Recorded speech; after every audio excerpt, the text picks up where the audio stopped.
hindi naman ako nakakalimot magdasal. Sabihin na lang natin na parang bahagi na ng sistema ko ang malaman kung ano ang naghihintay sa akin maghapon. Hindi dahil sa gusto kong yumaman, kundi dahil gusto kong malaman kung matatagpuan ko na ang makakasama ko sa habang buhay. Yung tinatawag nila na the one o yung forever mo.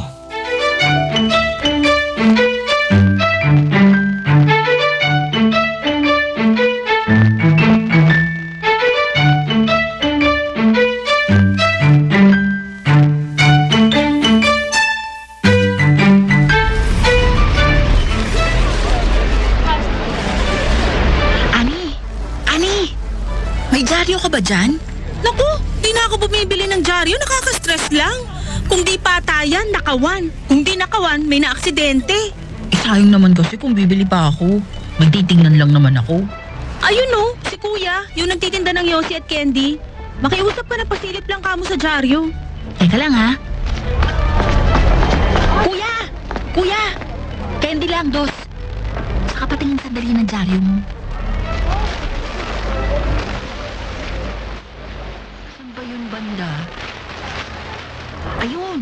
Cancer, Leo, Gemini. Ayun! Ay, totoo kaya ito? O kuya, salamat. Napakasuplado naman ni kuyang nagtitinda. No reaction sa lahat ng sinabi ko. Ani! Ani! Ani! O ano na naman? Inabutan mo ba yung nagtitinda ng dyaryo? Oo, kaya lang suplado. Di nagsasalita. Puro taas lang ng kilay ang sagot sa akin. Baby kasi yun. Hindi talaga makakapagsalita. Kaya pala. Siya nga pala, nabasa ko na yung horoscope ko ngayong araw. At magugulat ka.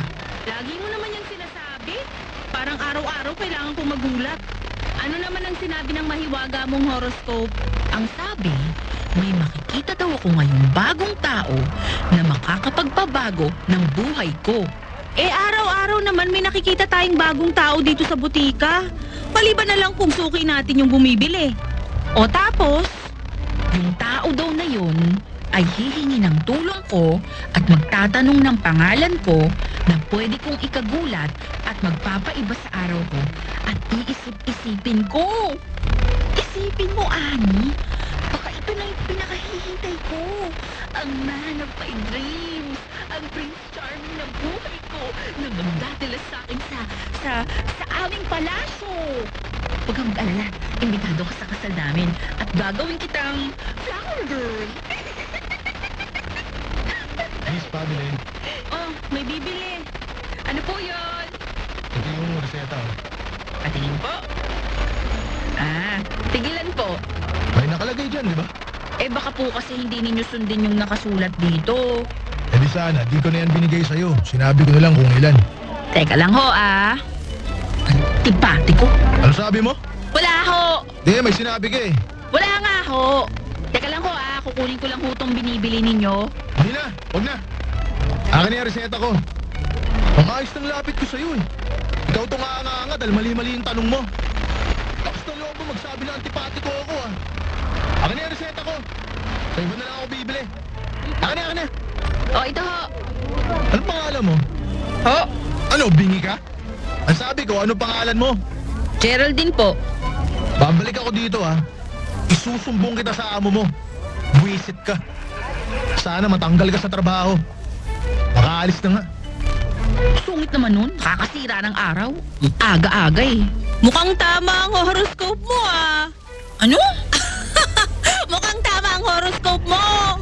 Alin dun? Lahat. Pwede ba? Astig ng horoscope mo. Saktong-sakto eh. May bagong lalaki na lumapit dito at nagtanong ng pangalan mo. Saka ano sabi mo? Iibay ng araw mo?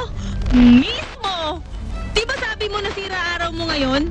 At sigurado ako na iisipin mo yan maghapon hanggang makauwi ka dahil baka magsumbong nga yun kay sir. Pwede ba, Ani? Tama na ha? Tingin mo, magsusumbong talaga yun kay sir? Ewan lang natin. Abangan mo na lang ang horoscope mo bukas.